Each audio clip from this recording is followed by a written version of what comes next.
नमस्ते.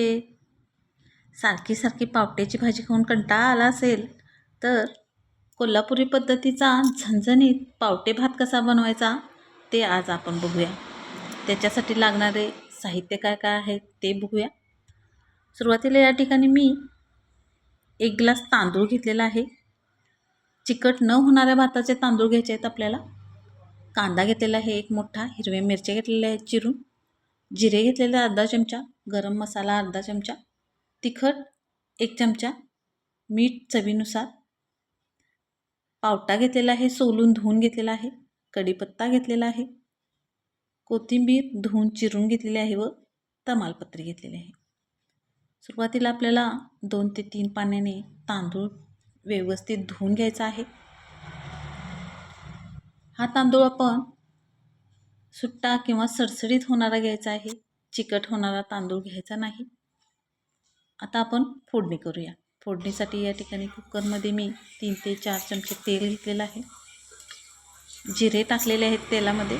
जिरे तडतडले की त्यामध्ये तमालपत्री टाकायची, हिरव्या मिरच्या टाकायच्या चिरलेल्या व स्लायसेसमध्ये चिरून घेतलेला कांदा टाकायचा. हे सर्व जिन्नस आपल्याला व्यवस्थित भाजून घ्यायचे आहेत. यामध्ये कढीपत्ता टाकायचा. कढीपत्ता थोड्या वेळाने टाकायचा, कारण सुरुवातीला तेलामध्ये कढीपत्ता टाकला तर तेल अंगावर उडण्याची शक्यता असते. आता आपण याच्यामध्ये पावटा टाकूया. पावटा मी सोलून धुवून घेतलेला आहे.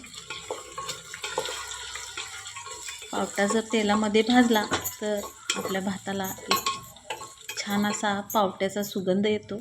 यामध्ये मी जास्त मसाले वापरलेले नाहीत, कारण पावट्याची चव आपल्याला छान लागली पाहिजे म्हणून आपण यामध्ये जास्त मसाले वापरणार नाही. सुरुवातीला आता मी गरम मसाला टाकला, लाल तिखट टाकलेला आहे,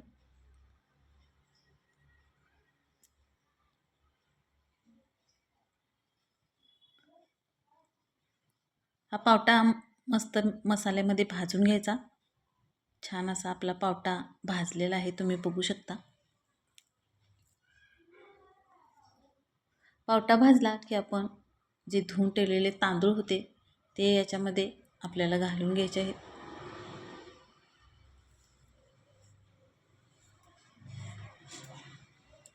तांदूळ देखील आपल्याला मसाल्यामध्ये मस्तपैकी भाजून घ्यायचे आहेत, जेणेकरून सर्व मसाला आपला भाताला लागेल अशा प्रकारे आपण हे भाजून घ्यायचं आहे.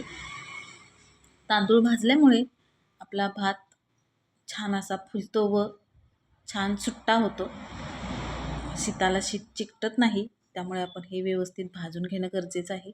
यामध्ये चवीनुसार मीठ टाकूया, थोडीशी कोथिंबीर टाकूया,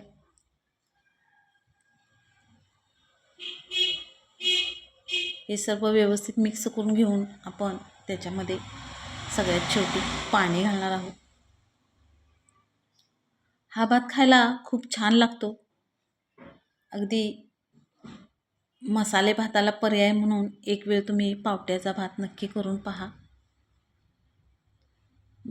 1 ग्लास तांदळासाठी मी या ठिकाणी 2 ग्लास पाणी गरम करून घेतलं होतं. भात करत असताना पाणी गरमच करून घालायचं, ज्याच्यामुळे आपला भात लगेच शिजतो व छान फुलतो. भाताला आता आपण 2 कुकरच्या शिट्या करून घ्यायच्या आहेत. 2 शिट्या झाल्यानंतर तुम्ही बघू शकता आपला भात छान असा मस्त असा शिजलेला असणार आहे. आता आपण एक 10 मिनटानंतर कुकर उघडून बघूया भात आपला कसा झाला आहे ते. मस्त आपला भात शिजलेला आहे. अगदी पावट्याचा सुगंध कुकरचं टोपण काढल्यानंतर येत आहे.